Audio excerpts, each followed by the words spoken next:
Oh, we're Good on. morning, everyone. We are live, and this is the Pacific Hermitage Conversations with the Monks.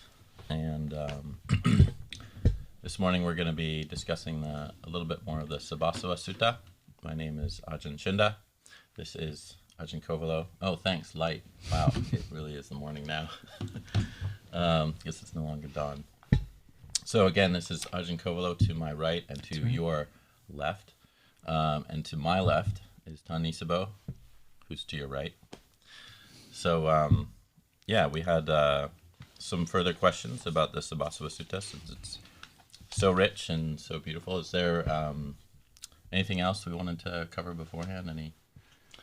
Get right into questions? Just to remind people that the next Tuesday, the next session will be on Tuesday, and we are moving the time to 6:30 p.m. in the evenings, not 7 p.m. as it was last week. And forgive us for all the technological difficulties. We are still working on it. And feel free to post some questions into the chat if you want.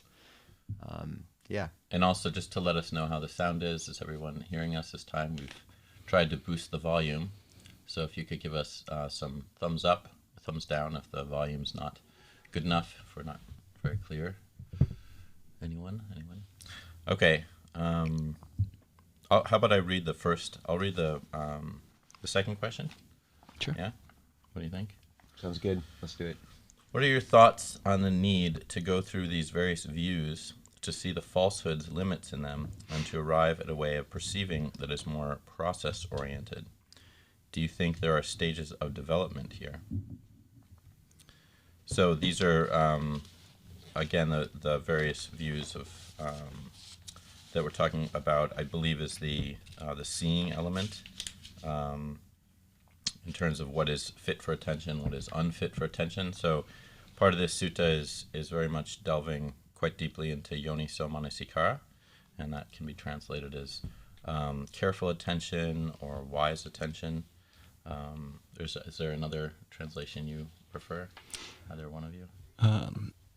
Attention or focus that's related to what's essential or what's really fundamental to practice.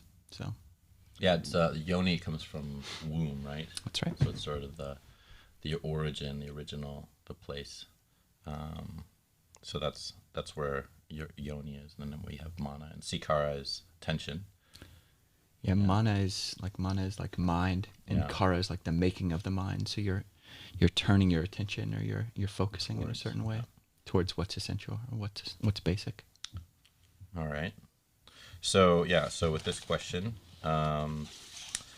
needs to go in terms of our need to go through these various views to see the falsehoods and limits in them. And so this also refers to the first question of like, what is it that we need to actually go through in terms of processing difficulties? What the trying to see here, the confusing thicket of views is what the question also had. Is do we have to kind of delve in there and really get around in the dukkha of it? So I see you have the because they just mentioned the different views, and for people who haven't read the discourse, those views that are talked about, it's basically different speculative ideas about the past or the present or the future with regards to self. So in the past, you think, was I in the past? Was I not in the past? What was I in the past? How was I in the past? Etc. Shall I be in the future? What shall I be in the future? How shall I be in the future? Or one is inwardly perplexed with regards to the present. Am I? Am I not? What am I? How am I?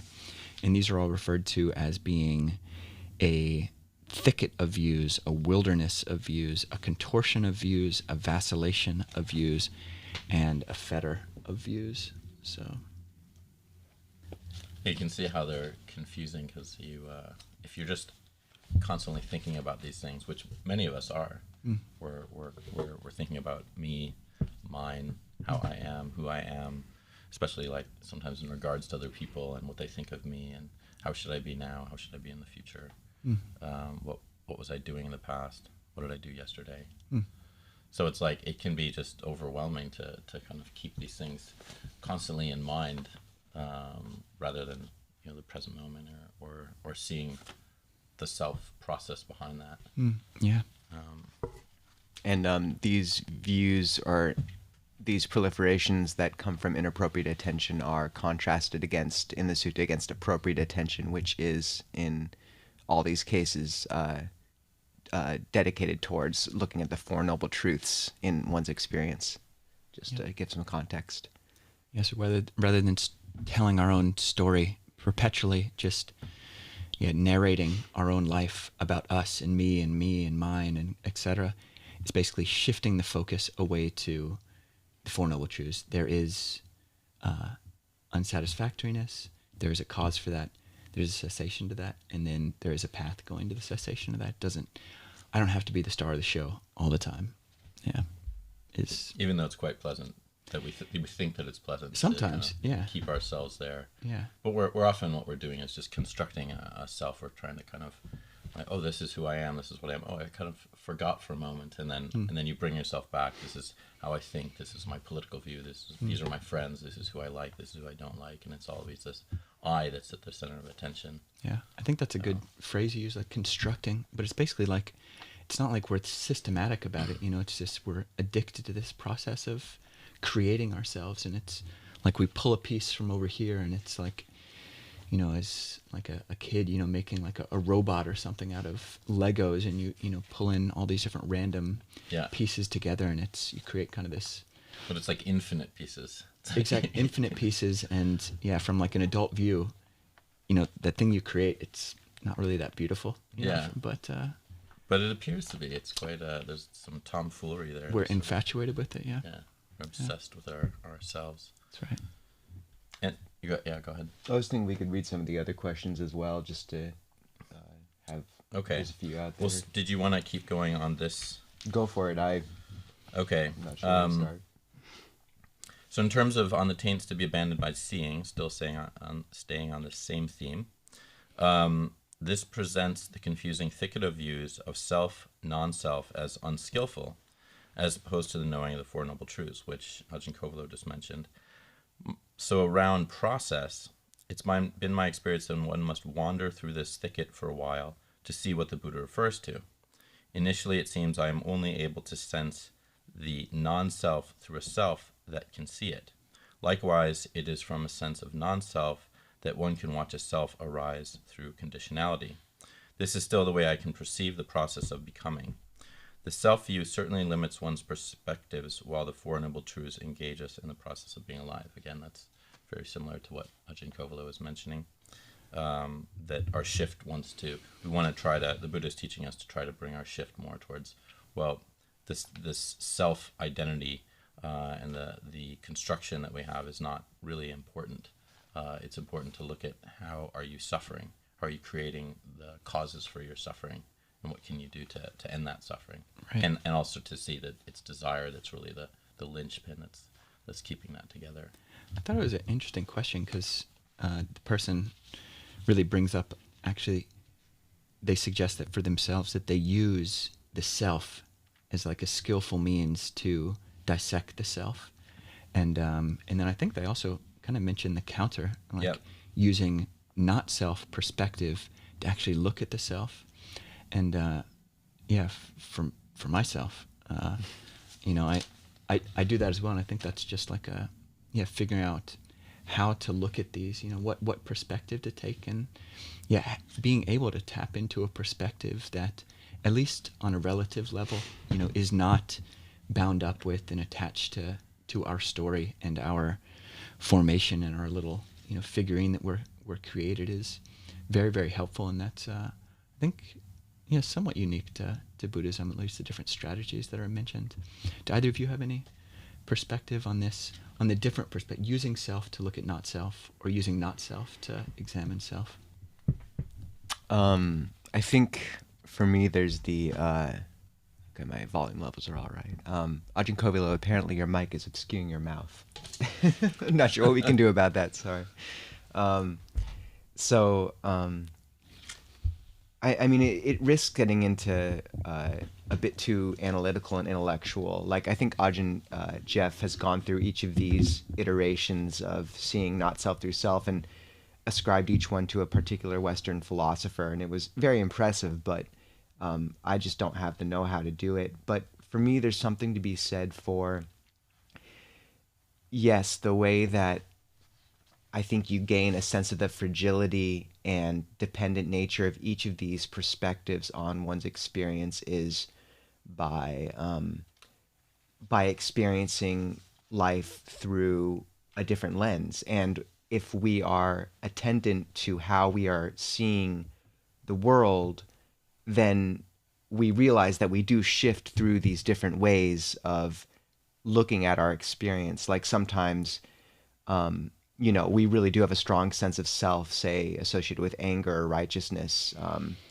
I don't think that's necessarily what the sutta is referring to in every case, but I think what for me is most interesting is that idea of not self and seeing self through not self, and how as we begin to practice more, you gain more and more a sense intuitively of sort of the dharmic way of looking at things. And for me, that manifests as a knowledge that's kind of centered in the chest, and where Longpo Sucitto would say that the chitta, the heart mind, is located, and that knowledge that comes from there seems much less bound up with these senses of self and sort of fragile intellectual perspectives, and is much more trustworthy. And my sense is that the only way you see the fragility of each of these sort of iterations of view is by gaining more and more grounding in that more basic, deeper sense of intuitive awareness, as Longpo Sumedho would call it. And not to reify it too much, but for me, that's one of the beauties of practice, is gaining more and more a sense of that sort of quiet voice, which I think the Christians identify as sort of a personal God. But I think for Buddhists, we might just call it the voice of Dhamma. But for me, it can get too intellectual to speak about these iterations in a lot of ways, but speaking about that intuitive sense in the chest, that I can understand. Yeah, it seems that my own perspective in terms of like anicca and dukkha and anatta is that anatta is one of the more subtle and difficult aspects of the Dhamma to understand of the three, whereas dukkha is quite palpable, and anicca we tend to see all the time if we're looking clearly, and that's what Yoniso Manasikara is helping us to point out. But with the self, it can get either very heady or it's usually like, as you're describing it, like kind of a feeling you have, a sense that we have just when we're observing our own experience. Whereas if we try to analyze self or not self, it just gets into it can get into very murky waters. And I think that's what the Buddha is actually talking about here, is like, if you try to see not self through the lens of self, you're going to have problems. If you try to see self through a lens of not self, you're going to have problems. If you're, I do want to point out though that he doesn't mention that you can't see not self through the lens of not self.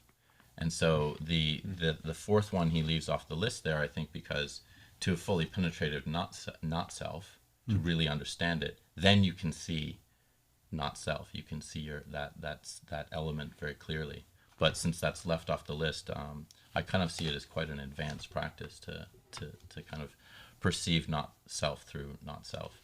But either way, it's more for like a feeling sense, because if you really try to capture, like, as the Buddha's talking about here, like, what is myself? Where is it? How is it located? Where you're kind of trying to analyze it from this intellectual perspective rather than your own experience, and it can just be very confusing. It's sort of like something that you keep catching with your eye off in some corner, and when you look at it, it's just not there anymore. And you're, oh, there it was, but it's not. You can't quite see it anytime you try to look at it. It's just gone. So my own sense of how to look at self through a lens is more like the lens of just experience, and then asking myself, like, where is this the experience of this self rather than kind of thinking through it, and because oftentimes if you just analyze your own experience of your body, it's just another construct. Like, what am I if half of my brain is gone or half of my body is gone, or what it is, how do I keep this I perspective going? And if you look at it quite clearly it's just a construct. It just sort of falls apart into thin air because it can't really hold water. Because your idea of what a self is much, it's completely dependent on your own construct of this body, your own construct of your own views as well. So that's just one way I try to look at it and not get too involved, because then you just get into a thicket of views. Right. I really appreciate both of those perspectives. And when you were talking, I don't know if you realized it, but you didn't mention the heart like Nisabho did, but basically you're talking about the experience of the experience. And I think that's a big thing. Like for myself, it is a really heady experience, cerebral, when you're thinking about these things. Right. And almost, there's this, I'm not sure if it's Latin or Greek concept of the homunculus, which is like, in Men in Black, the movie, there's like actually a little image where like the alien's body, the head opens and there's actually a little creature behind. You didn't expect this in the live stream, but you're getting it. Yeah. It's good.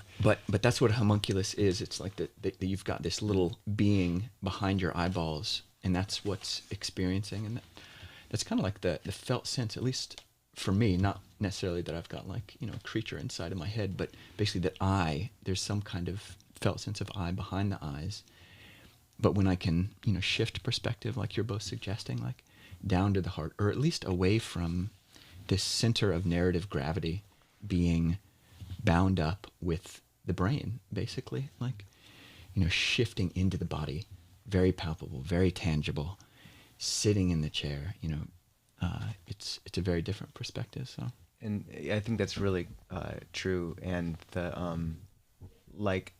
for me, that's one of to sort of gain some grounding in a perspective that's not tied up with that narrative center of gravity in the head, on a basic bodily level is kind of essential. And for stepping away from this thicket of views, because, we can tell ourselves not to get caught up in them, but if our awareness is constricted up in the head, then that's just where we're operating and we're sort of dragging these bodies along. But my sense is for, at the beginning of the Anapanasati Sutta, the Buddha says to establish awareness at the fore, parimukha. And I know, some people say that can refer to the chest as well.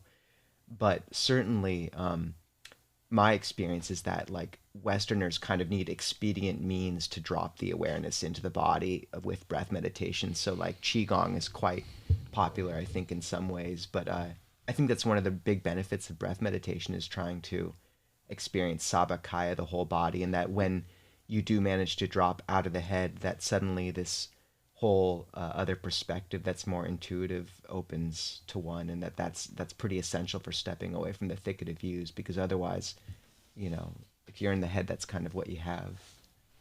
Yeah, you mentioned also similarly like behind the eyes, and how and how you're also talking about like what is our experience, like how much we often get caught into our own thinking and our sense of like who and what we are.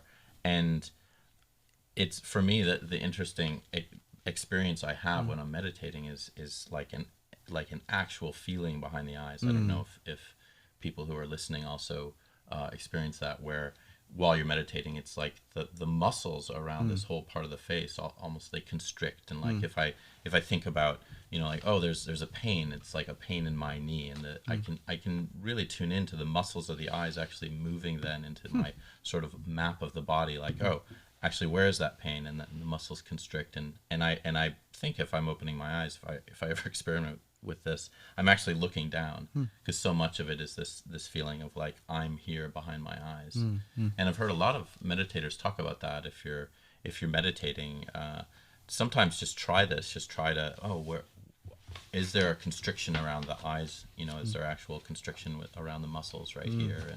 And just relaxing the eyes. Sometimes you see people, meditating like this, and they're really trying to concentrate.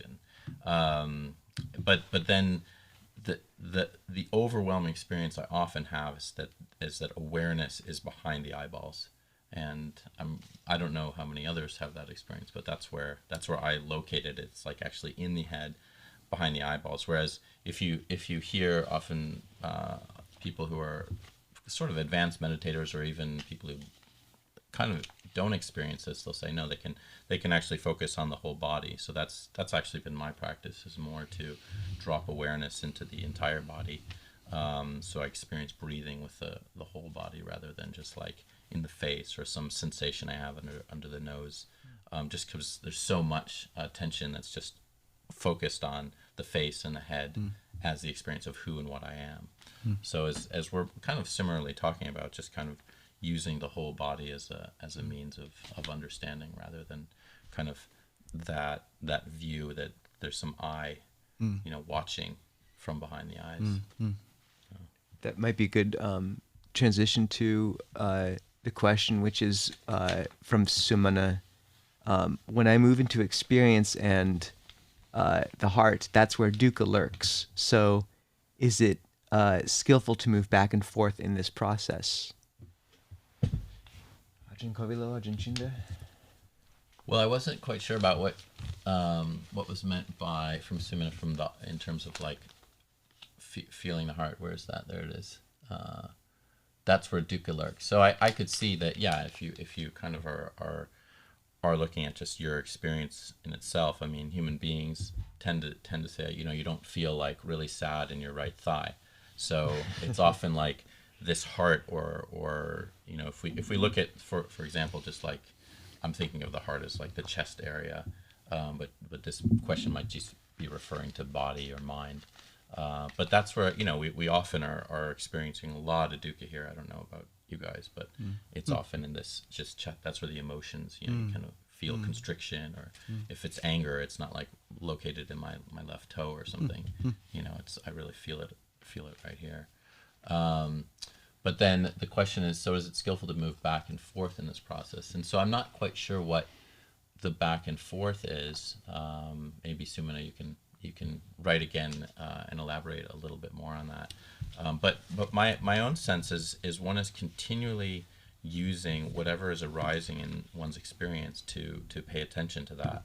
And sometimes we have to sift through those experiences. We have to kind of say, oh, that's not, as we talked about in the last talk, like that's not helpful for me to pay attention to that pain or whatever it is. But experiences arising, it's always kind of bubbling up, and so our sort of way of paying attention to it is to just examine that and with an interest, so you're keenly interested in it, and then you're kind of you're just watching it.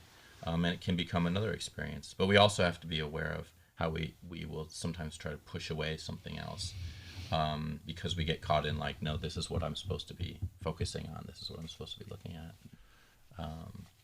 So yeah, and the heart area. Okay, there's another. Yes, heart. She followed up. Yes, heart area. So I'm thinking about moving head to heart in a cycle. Yeah, for myself, I think moving attention is a really useful skill to have for the reason you mentioned. Just if the dukkha in any part of the body, whether it is like physical, like in your knees, or whether it is like an emotional feeling, like in the heart, being skilled in the way of mentally kind of traversing this map, this body, and there are exercises that you can do. I don't know I think in the world of like physical fitness these days, what's the biggest thing is like high intensity interval training, hit. So I've, with my contortion and writhing of views, have created HIT Me, which is high intensity interval training meditation edition.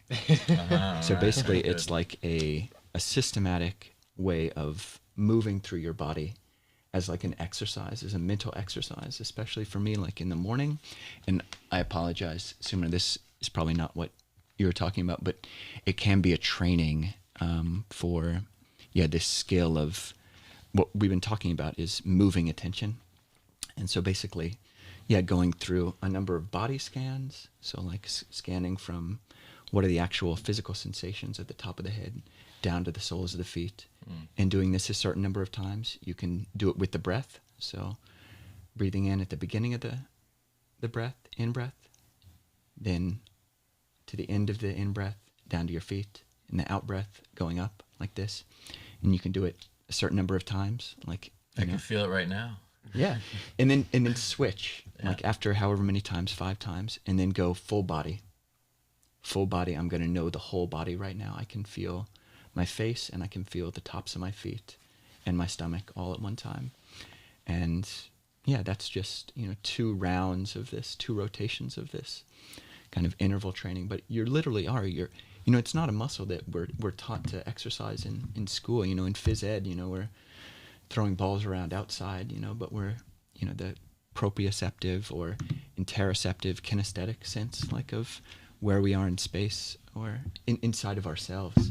Interoception is one which we're not skilled at, so and it's quite helpful to one of the things that Ajahn Kovilo is mentioning is just a technique. So what's really important here is like Sumana, you were asking a question about in terms of moving from head to heart, and one of the things is it's great to just try things out, to always kind of be inventive.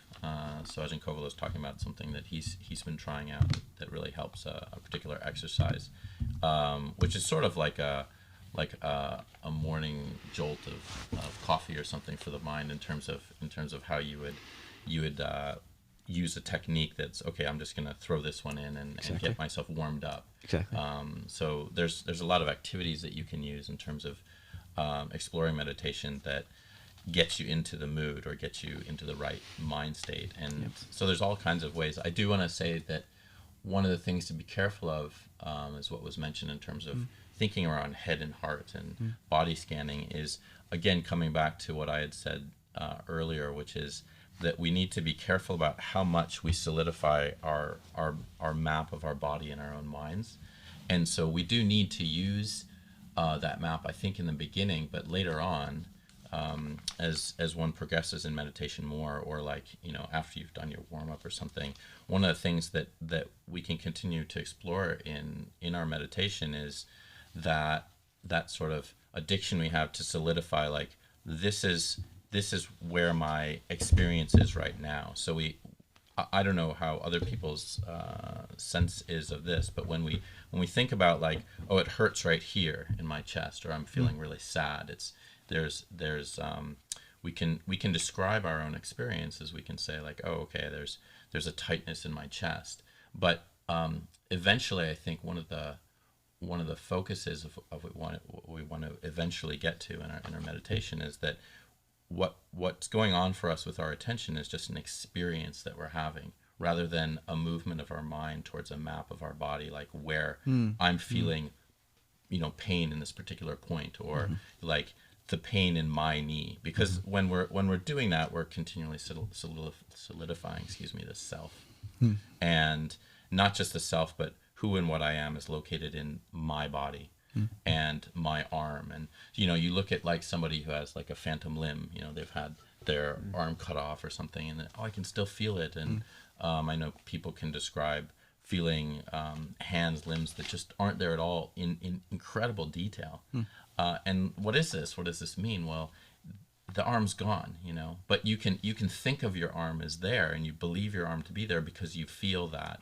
And so there is really an addiction to what our bodies are to ourselves and what they mean to us. And we have, if you close your eyes, you can just experience this map almost immediately of like where I am. Because when we shut off our eyes, and this goes back to the seeing, that the Buddha's often talking about as our probably one of our most important senses in terms of where we get a lot of our understanding from. When we drop that, then we can see like, oh, it's really hard to tease apart, but just experience is experience in and of itself. It doesn't have to be a location that we're trying to put onto our body. And so I'm often feeling that in my meditation, this sort of, the attention is focused where? It's focused in my knee or my thigh or my, my chest, or I'm feeling something in my eyes.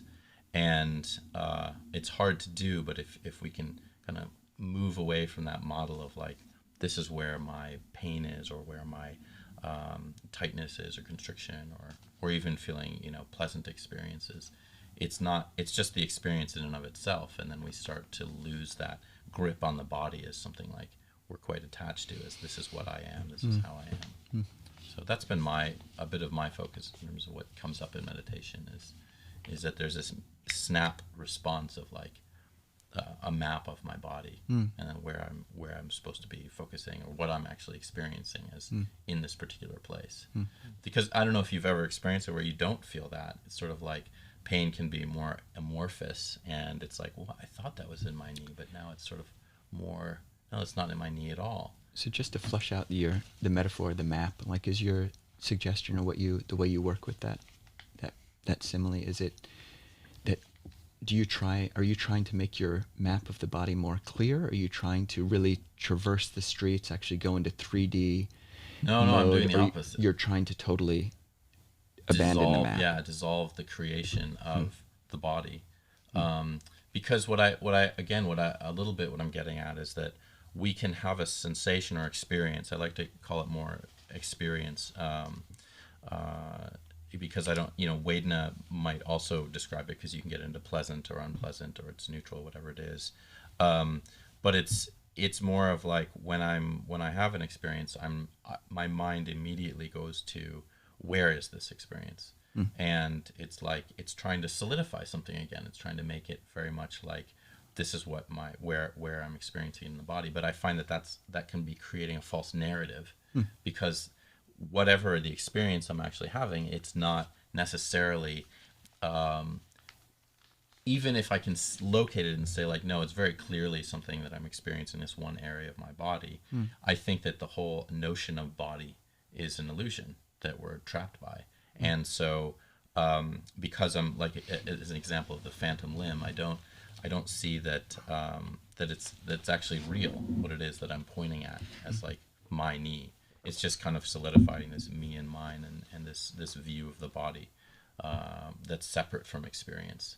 So I'm trying to actually dissolve that map, or that three-dimensional understanding, or whatever it is, just to know, can I just be with the experience in and of itself, without creating, this is where it is, and this is how it is, and because it's just, to me, a false narrative. Like the experiences I have they're just experiences. I can know them, and I can see patterns in them, but I don't have to create this other map that I have of what the body is, because I find it distracting. So rather than like attaching to this map, carrying it around with you all the time, basically, you know where you are. You've been walking around these streets for long enough, and you don't need the map anymore. You're here, and you know where you're going. And well, I find the map's an addiction, so it's it's sort of like something that I just use all the time. It's clutch. Like, it's like where the mind goes to. It's like, oh, where is that experience? Oh, it's here in this particular place. But when you're closing your eyes, I mean, that's one of the things that when you close your eyes, that's what's so helpful, is you don't have that visual reference anymore. And so the visual reference is still trying to create itself when the eyes are closed. And so I'm trying to often dissolve that if I can, but it can be, to be honest, a pretty advanced level, because the mind is so addicted to finding out like where something is, and rather than just like, okay, this is again just an experience, and it's going to dissolve into another experience and another experience. It's going to keep arising and fading away. And so if I can just focus on the arising and the fading, rather than working out, where is this, how is it, like, oh yeah, that makes sense. I was just doing some yoga and I'm in a lot of pain right now, so that must be why, on and on the story goes, rather than just observing, this is just an arising and ceasing. So that's how I try to get away from the sort of the intellect involved in that sort of mental mapping of what my experience is. Interesting. Yeah. Are there any other questions? Do you guys have any comments about that? Feeling is there, but no feeler. Breathing is there, but nobody who breathes. Yeah, that's a bit there too. Nisabho, do you have any thoughts about the sutta as a whole, or on what the kind of very interesting? I never heard kind kind of a map or kind of map dissolving processes. Ajahn Chunda mentioned it before. Do you have any thoughts on that or other parts of the Sabhasava Sutta? I think that for me, the map is a good metaphor, Ajahn, and I think for me it's more there's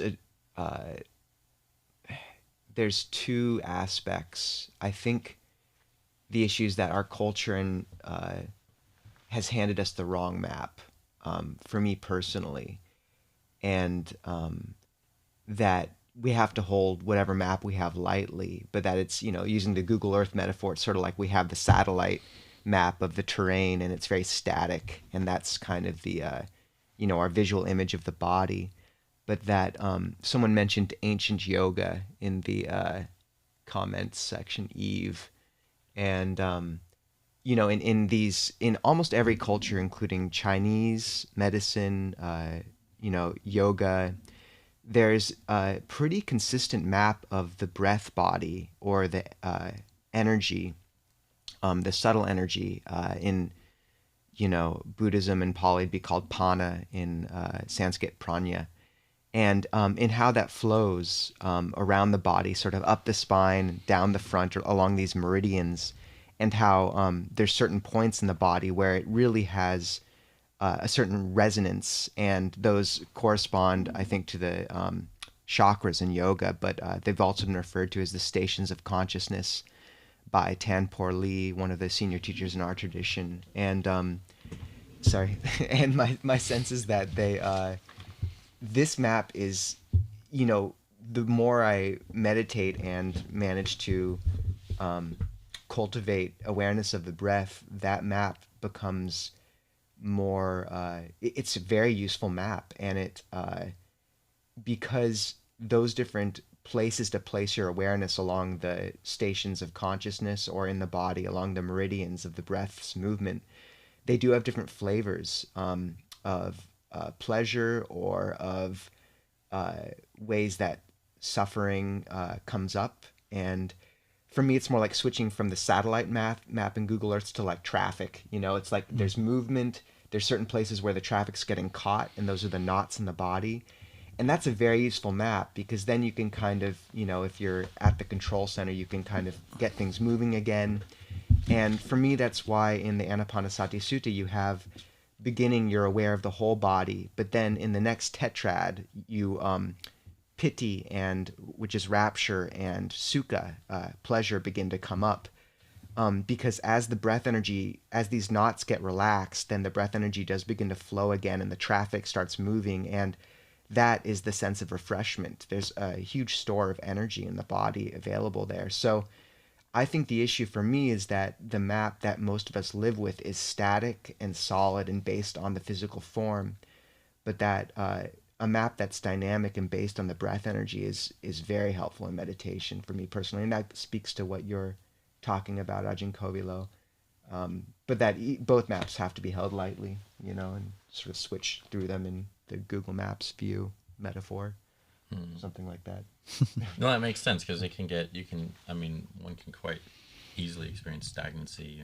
You're meditating, and often, like even just the sense of boredom or just non-movement, you can almost feel like a slump with attention as it's focusing, because there are different ways we can tap into our experience where it does change the flow of what's going on. It does change, not only that, but also our interest, because if you do kind of stay with your experiences that aren't really having much movement, then it can feel like there's just stagnancy. There's not really like anything one's learning, or morning meditation today. That's right. Yeah. You get kind of slumped and tired, or Bhante Nalio talks about like that in the Buddhist canon, there's a number of different, he calls them like body discourses. There are a number of different ways that the Buddha talks about the body, and it's kind of like these different, I really love the Google map metaphor, because you can just shift from just with one click of the button, or really one like just shift of consciousness. You can shift from whole earth view, whole body view, to very specific node of energy channel, street view, yeah, or you see the terrain view, and I mean, some people, yeah, there are certain ways of looking at the body, which are unhealthy, and again, Bhante and Alia talks about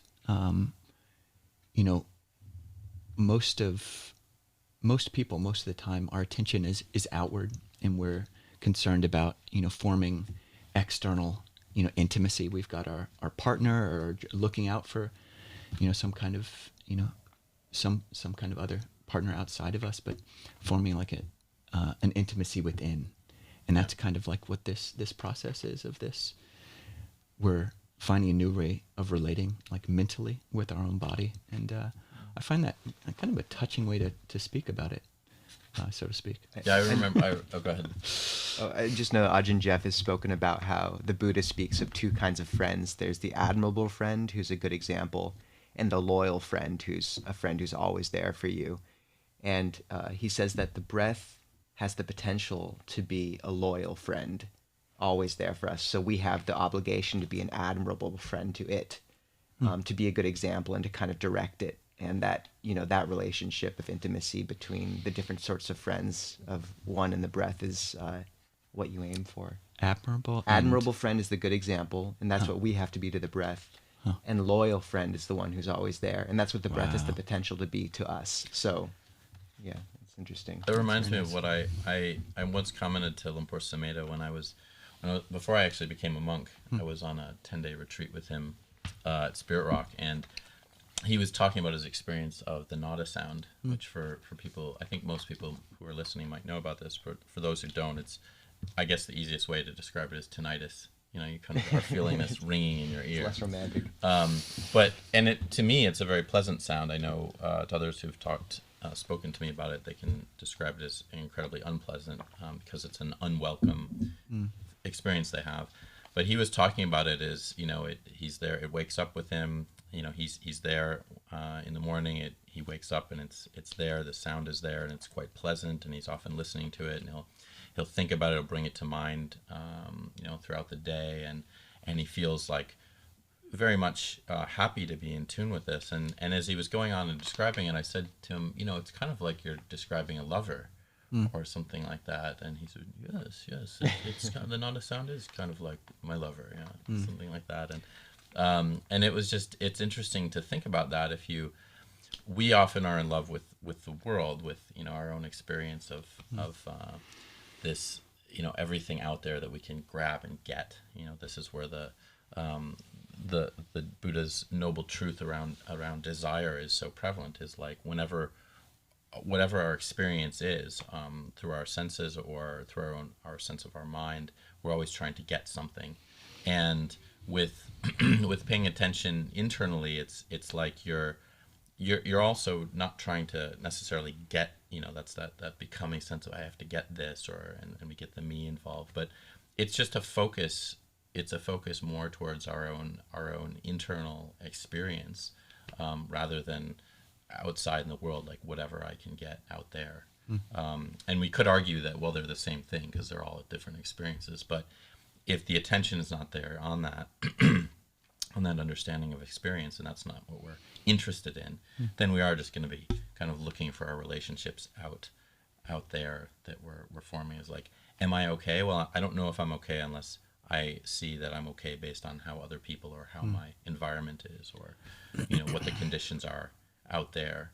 And that's why the Buddha, I think, keeps pointing as the unconditioned as where it is that we want to have our refuge.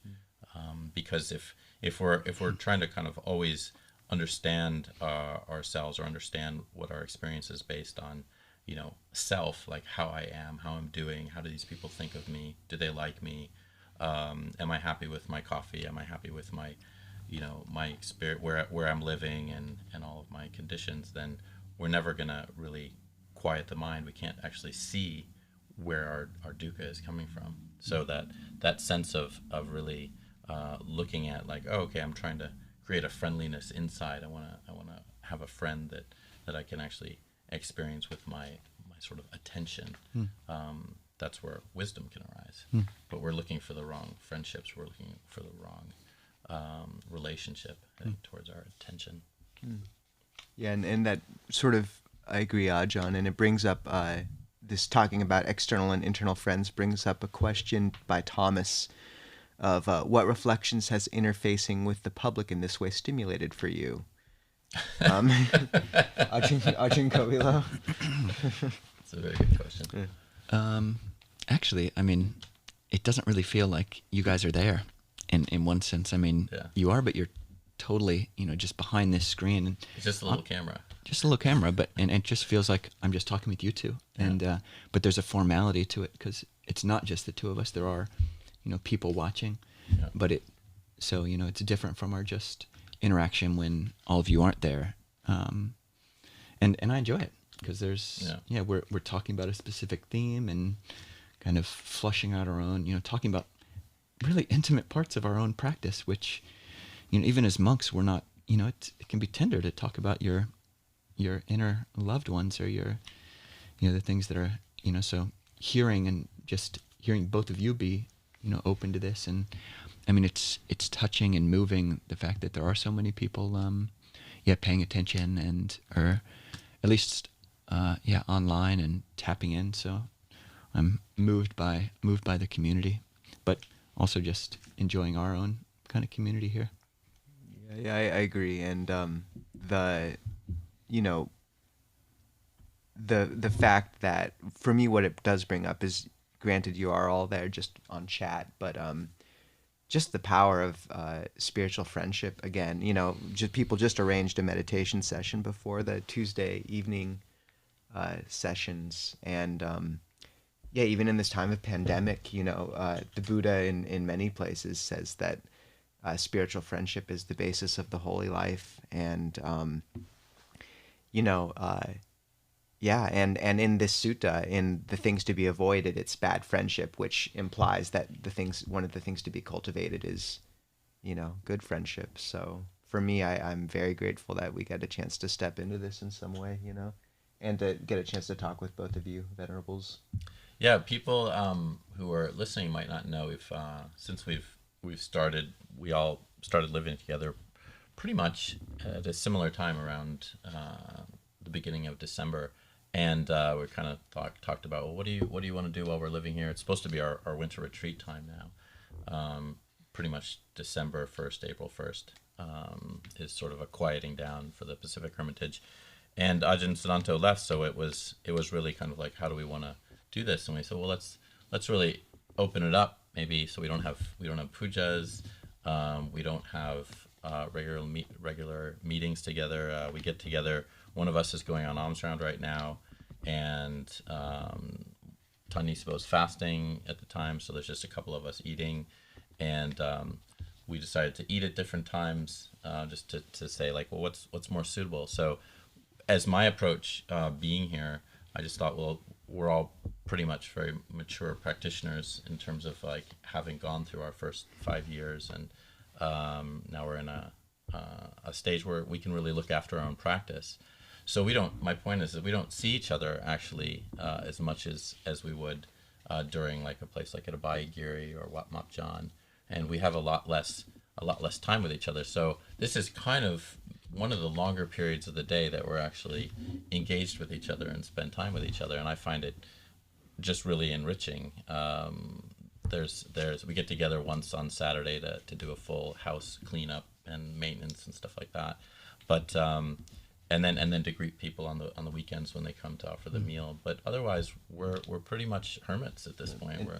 We're quite alone. So I've just really enjoyed this kind of the talk that we have, and it again the Dhamma comes up so much. Having a camera here does also help, because you do have to be careful about what you say, but I do find this one of the more enriching parts of our time together so far. And what you bring up is good, Ajahn, in terms of it like this time at the Hermitage is stepping back in terms of our daily interaction, but I think one of the powerful things about spiritual friendship is that because you're all walking parallel on the same path, the sense of distance doesn't necessarily depend on how much time you're spending together. And I think we have this experience as monks as well, is you leave your home and you stay at a monastery, but those relationships which you have, which were based in Dhamma, continue to strengthen despite the distance and lack of maybe regular interaction. Certainly my relationship with those practitioners in my life has only grown stronger, even though I only speak to them maybe a few times a year. And I think that really speaks to the completely distinct nature of spiritual friendship like this, and the fact that even just a, regular weekly chat, on YouTube Live can actually be very sustaining. And it's a powerful, the Buddha says in the 6 conditions for cordiality that the foremost is a shared right view. And I think that's because it binds us all together, regardless of personality or how much we interact. There's something very reassuring about that serves for me as a refuge. Ajahn Kovilo, thoughts? Yeah, I agree. Great friends. Yeah. Great to be together. And also that's reinforced with everyone who's listening. So I mean, with everyone who is tuning in, either live or not, it's that shared sense of kalyanamitta that I think is so helpful to practice. And you'd think that in order to have camaraderie and develop good relationships, you have to spend a lot of time with people, but you don't necessarily. That's not necessarily true. I mean, with the 3 of us, and that's the special thing about the Buddha Dhamma. It's pretty much we all have the same interest. We are really interested in the realization of nibbana, and so seeing dukkha clearly, and then it just kind of also falls into just our whole way of life. We've all read the suttas, and we're all very versed in living in community, and so we've gone through it, and we all know that training we've had with each other, and so just the little time we have together is quite a joy. And then the time that we're apart, we know we're here, we're kind of spurring each other on in terms of like, oh yeah, like keep going, keep practicing. And so I'm really enjoying not just these talks, but just living here together more, and like as hermits, really spending a fair amount of time on our own and kind of cultivating the Dhamma how each of us sees fit. Because that's what what I see continually happening is when I think of you or I see you, throughout the day, it's more like, I trust that both of you are really practicing well and doing the right thing for yourselves. So it's a very joyous experience I have living here, and then coming online, it's sort of sharing that joy with other people, with everyone who's here, and seeing that people are so interested on the live chat and the questions that you're having really helps that kind of broader kalyanamitta. And we're not just doing this with the 3 of us living on some like Martian planet or something, where there's other people who are sharing the same interest. In summary, if you want to strengthen your relationships with your kalyanamitta, start a bi-weekly YouTube channel and spend lots of time apart. Ajahn Jodipalo's here. Good morning. Jodipalo. Jodipalo, good to see you. Yeah. So with that, it's about Ajahn Kovilo is about to go off on your alms round. You're going to do the alms round. So we will probably in the program about now, and it's been very nice. It's been an early morning is a different feel to it. Not too early, but early enough for others. Early. So it's nice to have had people who are willing to get up, and or maybe you've been up for several hours, like most of us. So at least one person's in Australia, so they've been up for a bit. Yeah, that's right. Simon, we see you. A lot of you have very different times that you're actually watching this. But it's quite a joy for us to be online and to offer these. So I think it's also great to think about it throughout the day, and because these are helping us generate our own interest in Dhamma, and through people's questions and our talking with each other about it. So if there's anything else, is there anything else you want to mention? I think Nisabho is looking up. So next week for both our Tuesday evening 6:30 p.m. Get together and our next Friday morning 7 a.m. get together, we're going to be going over the sutta on effacement in the Majjhima Saleka Nikaya, Sutta. Saleka Sutta, which Nisabho just put a link towards, and I think we'll try to put that find some kind of way where we can post that elsewhere as well. Oh, So- Yeah. my parents. I'm not fasting too much. Don't worry. That's not totally true. So it's like a juice fast. It's a juice fast, and not on the weekend.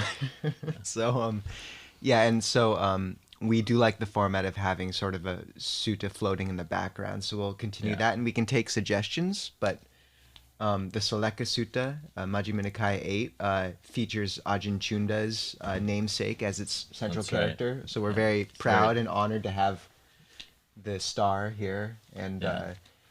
also It's very dear to my heart, that sutta. But it's incredibly beautiful sutta, actually. Just reading it, and it's so rich in terms of how many things the Buddha actually suggests in terms of what effacement is. Yeah, and we'll have also, I did post that in the description for the videos on the YouTube playlist, which we have created for these live streams, and they're also in the Pacific Hermitage calendar on the website. So all links to future live streams are on that calendar, and you can also find them in the playlist, and we'll be creating them a few weeks in advance. Yeah, Take care, everybody. yeah. Glad you could all come out. Have a good few days till we see you on Tuesday evening, 6:30. Okay. Ajahn Jatipalo, Very good. everyone. And